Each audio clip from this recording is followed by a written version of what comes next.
30분 동안 포핸드를 연습했다면 30분 동안 백핸드를 연습하라. 절대로 한쪽 샷에만 치중하지 마라. 전설의 테니스 선수 빌리진 킹이 남긴 말입니다. 영화 빌리진 킹 세기의 대결은 성평등을 위해 싸우는 빌리와 성 정체성에 혼란스러워하는 빌리를 정확히 반씩 다룹니다. 이번 주 무비썸에서 다룰 영화 마이클 잭슨의 빌리진이 아닌 발레리 페리스와 조나단 데이턴의 The battle you've all been waiting to see. 빌리진 킹 세기의 대결입니다.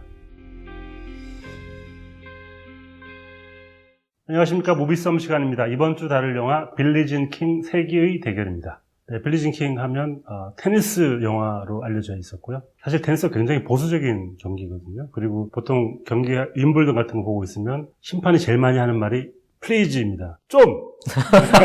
우리말로 하면 좀! 네, 조용히 막 시끄러우면 선수들에게 집중하게 하기 위해서 플리즈라고 외치는데 그게 굉장히 보수적인 어떤 룰을 가지고 있고 그런 경기여서 한편으로는 또 그 맛으로 정적 속에서 공이 왔다 갔다 하는 걸 듣고 있으면 굉장한 또 이상한 기분 같은 게 들거든요. 그런 재미로 보는 게 아닌가.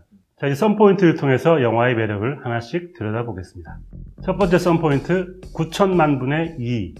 이 두 사람의 전설적인 세기의 성대결을 9천만 명이 TV로 시청을 했거든요. 9천만 명이 바라보는 두 사람의 경기라는 뜻에서 9천만 분의 2로 적어봤습니다. 세기의 대결이라고 하는데 사실은 이게 성 대결을 조망하고 있지만 성별의 우위를 묻는 건 아니잖아요, 영화가. 빌리진 킹과 바비릭스의 9천만 명이 시청한 대결이 왜 중요하냐라고 하면 사실 13년에 되게 많은 일이 있었더라고요. 미국 성평등 역사상에 분기가 되는 사건들이 꽤 많았는데 뭐 예를 들면 페미니스트 잡지 미즈라는 잡지가 처음으로 창간되기도 했고, 그리고 남학생 여학생의 똑같은 교육을 해라라는 뭐 수정법령, 교육에 대한 수정법령이 발표되기도 했고, 또 연방대법원에서 낙태에 대한 여성 낙태권 인정하는 그 판결이 나오기도 했어요. 굉장히 중요한 사건들이 많이 일어난 해에 이 대결이 성사가 된 거죠. 근데 특히 이 대결이 중요한 이유가 뭐냐면 이런 분기가 된 사건들이 많긴 했지만 일상 레벨에서는 여전히 이제 많은 차별들을 받고 있는 상태였기 때문에 9천만 명이 봤다는 달 착륙 이후에 가장 높은 시청률이라고 하는, 그렇죠.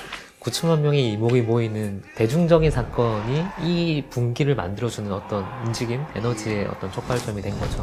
9천만 하면 사실 실감이 잘 안 되는데 9천만 명이 자라가지고 지금 많은 미국의 사회를 이루고 있고요. 여기에는 사실 오바마 대통령도 포함이 되어 있습니다. 네, 오바마 대통령이 빌리진 킹을 만났을 때 그런 얘기 했다고 하더라고요. 12살 때 나는 이 경기를 실제 TV에서 봤다. 그리고 그 경기를 보고 내가 두 딸들을 가르치는 아주 큰 중요한 방식을 그 경기를 보고 결정을 하게 됐다는 얘기를 했더라고요. 그런 면에서 많은 사람들이 이 경기에 감화를 받았고 어쩌면 이게 시대를 바꾼다는 게 직접 나서서 뭔가를 개혁시키는 것도 있겠지만 장면에 함께 있었던 사람들의 생각을 바꾸는 것도 굉장히 중요한 일이었겠구나라는 생각이 들더라고요. 빌리진 킹이라는 이 사람의 캐릭터가 너무 재밌는, 영화로 만들기에 좋은 이중적인 고민이 있는 캐릭터라서 이게 감독들에게 끌렸다고 하고, 그게 또 이 조나단 데이턴과 발레리 페리스 감독이 처음에 이 영화 기획할 때 왜 빌리진 킹을 했냐라고 했을 때 이 기획 당시에 이제 막 미국 대선이 시작될 때였거든요. 그래서 그때는 당연히 최초의 여성 대통령이 나올 거라는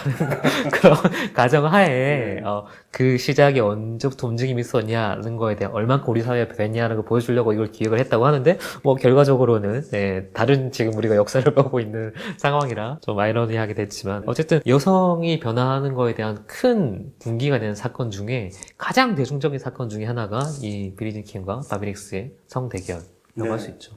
두 번째 썬포인트, 8분의 1 그리고 0.58. 8분의 1은 이때 여성 그 테니스 선수들의 상금이 남성에 비해서 8분의 1밖에 안 됐다는 의미이고요. 0.58은 그 당시에 남자들이 1달러를 받을 때 여성들이 58센트를 받았다고 하더라고요.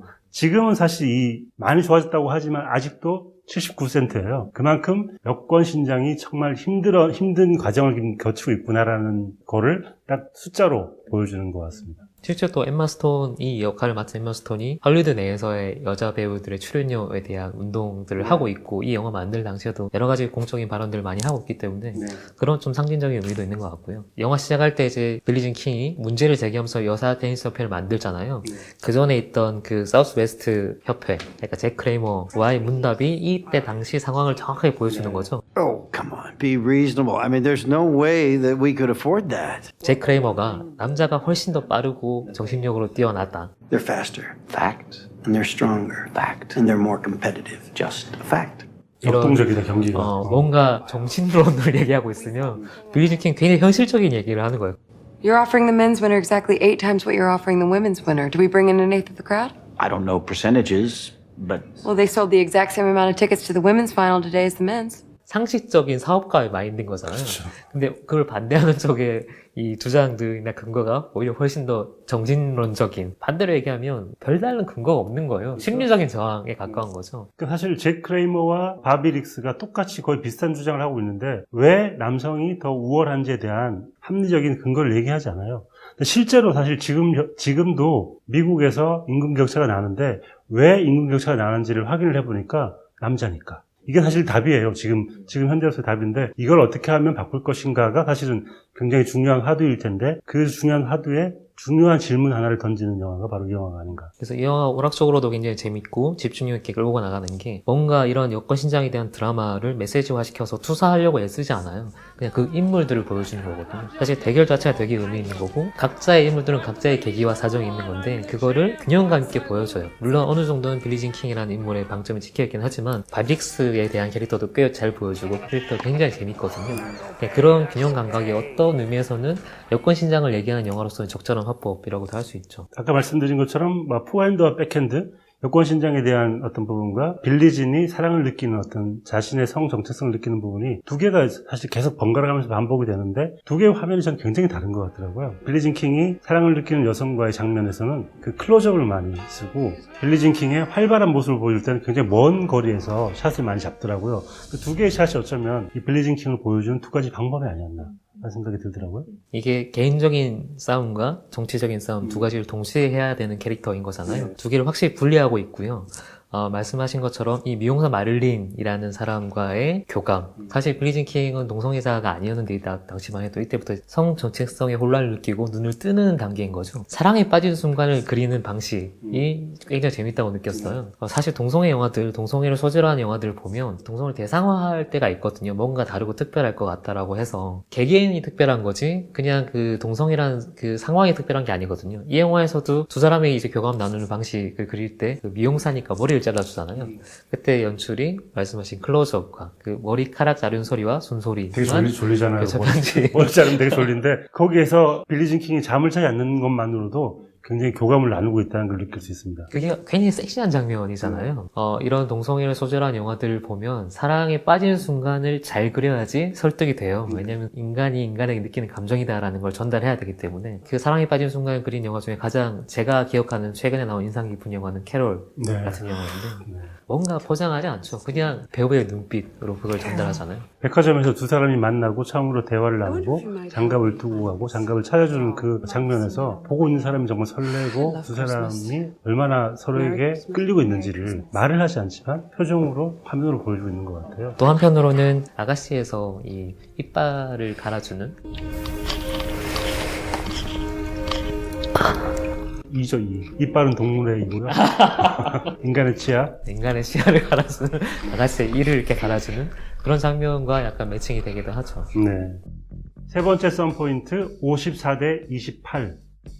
이 영화를 찍을 때 스티브 카렐과 엠마 스톤의 나이입니다. 그 바비 릭스와 빌리진 킹이 경기를 했을 때의 나이 차와 실제 배우들의 나이 차가 똑같았다고 하더라고요. 이게 특이한 홍보하기 좋은 영화사들로서 너무 좋은 거리죠. 그런 면에서 이 두 배우가 맞붙었다는 것만으로도 이 영화를 기대하는 분들이 굉장히 많을 것 같습니다. 사실 이런 실존 인물 바탕으로 한 영화들 같은 경우는 필연적으로 배우의 연기 여기에 기댈 수밖에 없고 또 얼만큼 외모의 싱크가 맞나 이런 거에 대해서 사람들이 관심을 가질 수밖에 없죠. 그래서 실제로 엠마 스톤이 상당히 이제 살을 불렸다고 하고 외모적인 싱크를 되게 맞추고는 있지만 또 엠마 스톤만의 어떤 매력을 감추지는 못해요. 그러니까 무슨 역할을 해도 약간 사랑스러워 보이는 그런 부분을 확실히 보여주고 있는 것 같고 스티브 카렐 같은 경우는 최고죠, 최고.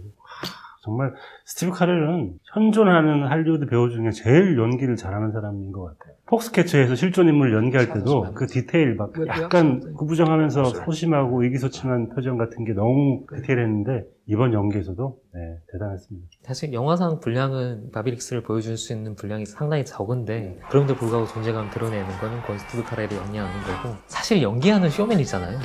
쾌활한 장면들을 하는데 뭔가 약간 우울해 보여요. 물론 보는 사람의 어떤 해석이 들어가서 실제로 우울하죠. 그럴 수 있지만 뭔가 연기를 하고 있다, 저 사람이 어디에서 비즈니스적인 연기를 하고 있다는 느낌을 주거든요. 근데 그 느낌을 주는 이유 중에 하나는 이 사람의 사적인 공간에서 드러나는 모습들은 다 사실 굉장히 우울하거나 침잠해 있거나 뭐가 눌려있는 모습들을 보여주기 때문에 그 연기까지 포함해서 연기를 하고 있는 뭔가를 연기한다. 이게 사실 진짜 그렇죠. 어려운 건데 네. 프리실라 부인과 둘이 얘기할 때는 너무 소극적이고 가라앉아 있는 상태잖아요. 왜냐하면 장인의 도움으로 자기가 지금 일을 하고 있기 때문에 억눌려 있을 수밖에 없죠. 그런 장면을 보여주고 난 다음에 쾌활한 장면을 보여주면 그 사람이 왜 저런 행동을 하는지를 알 수 있으니까 두 가지 측면을 다 한꺼번에 보여준다는 측면에서 굉장한 연기가 아닌가 생각이 듭니다. 다음은 송병원신 시간입니다. 어떤 장면을 골라오셨습니까? 빌리지 킹 하나, 바비릭스 하나 하면 안 돼요? 한 개만. 두 개를. 한 개만. 아, 그러면. 이름을 바꾸시든지. 아, 자, 다음은 송경투 씨 이름이 바뀌었습니다. 바비릭스가 되게 좋았던 장면은 저는 오프닝 장면이었고, 오프닝에서 이 캐릭터가 진짜 어떤 심리 상태인지를 딱 보여주고 들어가요. 사무실에서 TV를 보고 있다가 댄스 아껴들고 있다가 종이 던지고 이러는 치고 하는 거죠. 네. 근데 그걸 잡을 때 다 멀리 떨어져 있어요. 마치 저 사람이 저 TV에 있는 실루엣 같이 보일 때도 있어요. 근데 그 장면이 왜 좋았냐면 사실 뭔가를 자세히 보여줄 때는 때로는 이렇게 약간 멀리 떨어져야 할 때가 있거든요. 그게 정확하게 바비릭스라는 사람의 심리적인 상태, 뭐 외로움이나 공허, 아니면 지금 뭔가 하고 싶은 갈망 이런 거 보여주는 그림자 실루엣인 것 같아서 오프닝에서 그 톤을 잡고 간다는 게 굉장히 영리한, 사실은 빌리지 킹이 주인공인 영화임에도 불구하고 드라마적으로는 바비릭스의 첫 발을 디디고 있다. 이게 굉장히 재밌는 포인트였고, 또 빌리지 킹 같은 경우는 결과적으로는 빌리지 킹이 이기는 거잖아요. 근데 사적으로는 빌리지 킹이 이기는 건가? 라는 생각이 좀 들긴 했어요. 왜냐하면 빌리지 킹은 결국 그걸 승리함으로써 당장의 성 정체성에 대한 어떤 고백이나 이런 걸 못하는 상황이거든요. 시대를 바꿨지만 개인적으로는 이제 참아야 되는 상황에 빠진 거고, 그걸 딱 보여주는 장면이 뭐냐면 빌리지 킹이 사람들이 다 축하하고 환호하는 거를 밖에서 바라보는 장면이 있어요. 마치 TV를 보고 있는 관객 같은 시점이거든요. 그때 테드 틴링 디자이너가 와서 한마디 해주죠. 뭐라고 하나요? 이따 2부에서 얘기하려고요. 어쨌든 그 장면이 사회적인 목표는 이렇지만, 정치적인 목표는 이렇지만 개인적인 목표는 잠시 유보할 수밖에 없는 이 빌리진 킹의 심리적인 상태를 딱 보여주는, 이 영화는 바비릭스에서 시작해서 빌리진 킹으로 끝나는 영화인 것 같아서 그 두 장면이 굉장히 네. 인상적이었습니다. 뭐 봐드리겠습니다. 다음부터는 감사합니다. 꼭 하나만 해보세요. 아, 너무 어려운데요. 다음은 이기대 시간입니다. 이상하게 기억나는 대사. 오늘은 의미심장한 대사를 꼽아왔습니다. 경기를 앞두고 중계 캐스터가 빌리진 킹이 등장하니까 이런 멘트를 합니다. 빌리진 킹 선수, 안경만 벗고 머리를 기르면 헐리우드에서 오디션을 봐도 될 미인입니다. 라고 하는데 라라랜드예요. 라라랜드 오디션 보는 장면 있잖아요. 네. 머리를 기르고. 이게 라라랜드에 약간 오마주 혹은 인용을 하는 그런 장면이구나 라는 생각이 들어서 꼽아봤고요. 그리고 한편으로 이 대사가 왜 중요하냐 하면, 우리가 여성을 바라보는 시각 자체가 그대로 보지 않고 뭘 바꾸면 좋을 것 같다. 아, 저 사람 안경만 벗고 어떻게 하면 되게 예쁠 것 같은데, 실제로 그대로 있는 자체로 예쁜 사람이고 아름다운 사람인데 꼭 뭔가를 바꿔야만 좋다고 생각하는 이 시각 자체가 굉장히 시대의 시각 같은 게 아닌가 라는 생각이 들어가지고 요 대사를 제가 뽑아왔습니다. 한편 저는 그 얘기 들으니까 약간 뜨끔한 게 약간 동의했거든요. 아, 그래. 스티븐 카레 같은 경우는 완전 바비릭스처럼 보였는데, 이 엠마 스톤 같은 경우는 여전히 엠마 스톤의 어떤 예쁨 아니면 캐릭터의 느낌들이 남아 있었다고 생각했는데, 그 대사를 딱 하는 순간 아, 그래, 정말 헐리우드 여배우 같네라는 생각을 잠시 했었어요. 네. 근데 그 말씀을 해주시니까 저도 어떻게 보면 약간 남성 중심적인 사고에 되게 편하게 젖어 있는 그런 거 아닌가라는 생각도 지금 문득 네. 드네요. 그 바비릭스가 도박 중독자인 것도 굉장히 흥미로운 것 같아요.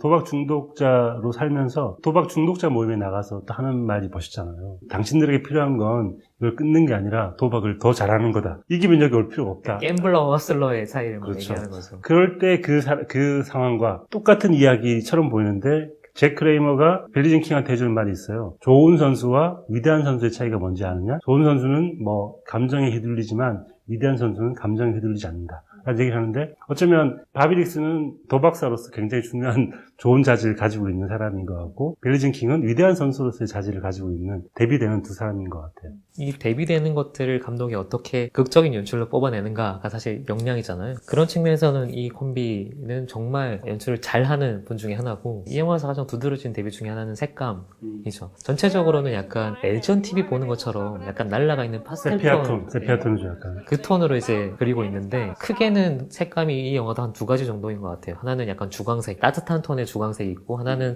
약간 차가운 톤의 녹색이 있는 건데 그게 이 인물들을 각각 보여주는 것 같아요. 따뜻한 톤은 이제 약간 개인적인 행복이나 성취 뭐 이런 걸 얘기하는 거고 녹색의 어떤 좀 차가운 톤은 이제 사회적인 임무나 역할 같은 걸 얘기하고 있거든요. 특징적인 장면을 딱 두 개만 꼽으라고 하면 하나는 이 바비릭스가 아내랑 밥 먹고 있는 장면이 있어요. 되게 별거 아닌 것 재밌는 같은데 장면이죠. 뒤에 거대한 아내의 조상을 쥐고 식탁은 새빨간색인데 양쪽으로 나가는 문이 있는데 문에 조명이 이제 쳐져 있거든요. 그게 되게 자기적인 설정이긴 한데 한쪽에는 녹색 조명, 한쪽에는 약간 주황색 조명이 쳐져 있어요. 그래서 얘기를 하면서 바비릭스가 어느 쪽으로 나가냐에 따라서 이 사람이 지금 심리가 어디로 가 있는가를 보여주는 장면이기도 하고 또 하나 빌리진 킹의 같은 경우는 한번 이제 패배하고 나서 동성애적인 사랑에 대한 끌림을 자제해야 되나? 뭐 이런 고민들을 되게 하고 있는 장면이 있잖아요. 그 순간에 남편을 보여주는 방식이 하나 있고 그리고 이 마릴린이라는 여자친구를 보여주는 방식이 하나가 있어요. 근데 그때 복도가 되게 재밌는 게 복도 끝에는 주황색으로 이렇게 펼쳐져 있고 복도 전반적인 색깔은 또 녹색의 색감이거든요. 두 가지 숏을 교차를 시키는 거죠. 녹색의 코트에서 훈련하고 있는 빌리진 킹과 녹색의 복도에서 주황색 통로로 빠져나가는 이 마릴린 이 두 셔틀을 교차해서 보여줘요. 이게 그냥 개인적인 선택과 정치적인 선택 뭐 이런 것들을 그냥 색깔로 확실하게 보여주고 있는 되게 심플하지만 인상적인 쇼트들인 거죠. 네. 색깔 얘기했으니까 저는 패턴을 내겠습니다. 저는 이 영화에서 패턴이 정말 중요한 것 같은데 영화 시작하면 그 빌리진 킹이 테니스를 할 때 하얀색 옷이고요. 실제로 지금도 윈블던에서는 하얀색밖에 못 입어요. 보수적인 패션인데 한편으로는 또 테니스의 가장 제일 먼저 열리는 호주 오픈에서는 1년 중에 제일 빨리 열리기 때문에 그 해에 테니스 패션을 볼 수 있는 경기거든요. 그런 면에서 테니스 패션이 중요한데 여기에 테드 틴링이라는 디자이너가 처음으로 하얀색 여자 선수들의 유니폼에다가 패턴을 넣기 시작합니다. 그게 어쩌면 패턴이 들어가는 순간 여성들의 인권에 대한 의지 그리고 그들의 자유로움을 상징하는 패턴 같은 게 보이기 때문에 이 사이사이에 패턴이 들어가는 게 이 영화의 굉장히 중요한 하이라이트가 되지 않았나 생각이 듭니다. 이 주변 인물들 그리는 방식도 되게 재밌죠. 아까 잭 크레이머라는 뼛속까지 남성 우월주의자 빌 풀먼은 정말 저격인 것 같아요. 빌 풀먼만큼 이렇게 잘 어울리는 사람이 없는 것 같아요. 겉으로는 되게 신사적인데 사실은 되게 야비한 속셈이 있는 것 같은. 네. 그런 걸 가지고 있는 캐릭터를 잘 보여주고 있고 아무튼 테드 팅링도 어떻게 보면 빌리진 킹의 선배인 거잖아요. 사회적으로 혹은 뭐 개인적으로도 그런 것에 대한 조언을 해줄 수 있는 그렇죠. 세상은 늘 너그럽진 않다. 가끔씩 너그러울 뿐이다. 뭐 이런 식의 얘기를 해주는데 아주 훌륭한 조언인 것 같아요. 그리고 이 여자 테니스 협회를 이끌고 있는 글래디스 헬드맨이라는 캐릭터를 맡은 사라 실버만이 연기를 하는데 그 캐릭터도 사실 영화에서 되게 감초들의 역할이 중요한데 개그를 확실하게 중간에 쳐주는 영화 전체의 톤을 이끌고 가는 또 캐릭터 중에 하나인 거죠. 시작할 때부터 일단 춤을 추고 있는 빌리진 킹한테 너무 호들갑스럽게 이거 봤어? 라고 이제 줄 때부터 아 저분 캐릭터가 저구나 알 수 있는 그리고 그 역할을 끝까지 잘 해내는 그런 인물입니다. 그럼에도 불구하고 이 영화의 아쉬운 점 작가님은 테니스 경기 더 역동적이었으면 좋겠다. 뭐 아쉬운 점이 있죠 당연히. 여기서 제일 아쉬운 점은 할리우드 전기 영화가 가지고 있는 클리셰 같은 게 좀 있어요. 그러니까 어떤 인물을 다룰 때 어떤 인물이 고난을 극복하고 역경을 헤치고 이런 식의 구조 같은 게 있는데 굉장히 클리셰가 많은 드라마임에도 불구하고 이 영화를 높게 사고 싶은 게 인물들을 참 잘 그려냈다는 점에서 그런 단점에도 불구하고 좋은 점이 더 많았던 것 같습니다. 저는 딱 그 이유로 또 아쉽기도 했는데 인물들을 다채롭게 잘 그려냈다는 게 좋은 장점인 동시에 그리고 이 콤비의 가장 큰 강점인 동시에 또 약점이기도 해요. 미스 리틀 선샤인 같은 경우는 그렇게 다채로운 인물들을 다 담아내는 동시에 되게 괴팍한 인물들이었기 때문에 깊이도 보여주거든요. 삐죽삐죽 튀어나온 순간들이 있어요. 근데 이 영화 같은 경우는 너무 정돈돼 있어서 기능이나 역할로는 충분한데 예를 들면 아들 캐릭터 같은 경우도 충분히 이 바비릭스의 어떤 어둠이나 이런 걸 보여주기는 적절한 배치인데 그 자체를 되게 깊게 파고든다는 느낌은 안 들거든요. 드라마적으로도 굉장히 재밌긴 하지만 끝까지 이렇게 울림을 주는 그런 묵직함이 있는가? 라고 하면 사실 약간 고개를 기우뚱하게 만드는 것 같아요. 네, 한 줄 평가 별점 시간입니다. 빌리진 킹 재밌는 캐릭터 코미디, 캐릭터 드라마인 것 같고요. 저의 한 줄 평은 서브를 넣을 때는 스피드보다 깊이가 중요하다는 빌리진 킹의 말을 캐릭터 만들기에 그대로 적용시켰다. 테니스 좋아하는 사람으로서 이 정도는 또 명언을 인용해줘야 되기 때문에. 어떤 게 스피드고 어떤 게 깊이인가요? 일단 재미를 추구하다 보면 인물들이 급격하게 소비되는 경우가 있는데 그렇지 않고 여기서는 재미보다는 약간 깊이 있게 만들기 위해서 두 사람에게 천착했다. 그런 의미로 약간 반대하시는 의견을 했지만 제 눈에는 그렇게 보였습니다. 송경원 평론가님의 한 줄 평 그리고 별점 들어보겠습니다. 인물을 거쳐 시대를 조망하는 현미경과 망원경입니다. 현미경과 망원경이라고 하면 클로즈업과 롱숏을 표현하는 표현이기도 하겠네요. 기본적으로는 이 영화는 캐릭터 드라마이고 인물들을 보여주고 싶은 것 같긴 해요. 그 현미경 파트를 훨씬 더 도드라지게 보여주는데, 그리고 나서 제일 마지막에 남는 거, 그리고 제일 결정적인 장면이 제일 마지막에 보여주는 거는 갑자기 확 뛰어버리거든요. 마지막 테니스 경기 장면처럼 그냥 이 시대에 저런 상황에 처했던 인물들을 보여주고 있는 것 같아서 또 갑자기 망원경을 확 벌리고 있는 것 같은, 한편으로 얘기하면 인물이 주인공인지 시대가 주인공인지 약간 헷갈리기도 하는, 아쉬움과 만족이 동시에 교차하는 영화라서 그냥 현미경과 망원경이라고 정리를 해봤습니다. 빌리진 킹 세계의 대결에 대한 제 별점은 3개 반. 사실 이 영화 스텝들을 보면 촬영은 라라랜드 만들었던 라이언스 산드그린이 맡았고, 또 미술은 문라이트의 니콜라스 브레텔이 했고, 사실 스텝들도 쟁쟁하고 감독도 쟁쟁하고 배우들이야 더 말할 거 없고, 소위 말하는 헐리우드 드라마를 잘 찍는 1급 스텝들이 모여서 만들어낸 잘 찍은 드라마예요. 근데 너무 이제 좀 평균을 맞춘 것 같은, 잘 깎아낸 것 같아서 오히려 좀 가끔씩은 그런 거 있잖아요. 깊게 훅 들어가거나 도드라지거나 이런 것들을 좀 보고 싶은데 그런 부분이 살짝 모자라지 않았나 싶어서 조금 아쉽긴 하죠. 네, 모비썸 오늘은 빌리진 킹 세계의 대결을 다뤄봤습니다. 남성이 여성보다 우월하다고 생각하는 많은 사람들이 근거를 막 대는데 근거가 없잖아요. 그런 분들이 많이 보셨으면 좋겠고, 함께 살아가기 위해서 갖춰야 할 것들이 많은지 그런 것들을 깨달을 수 있는 영화이지 않을까 하는 생각이 들어서 많은 분들께 추천드리고 싶습니다. 뭔가 당연한 메시지이긴 한데 그걸 재밌게 포장하잖아요. 이만큼 대중적이고 재미있는 화술로 이런 상황들을 그리는 영화도 사실 드물기 때문에 꼭 한번 보셨으면 좋겠습니다. 모비썸 여기까지였고요. 저희는 다음 주에 돌아오겠습니다. 구독 눌러주시고요. 안녕히 계세요. 이 영상도 보세요.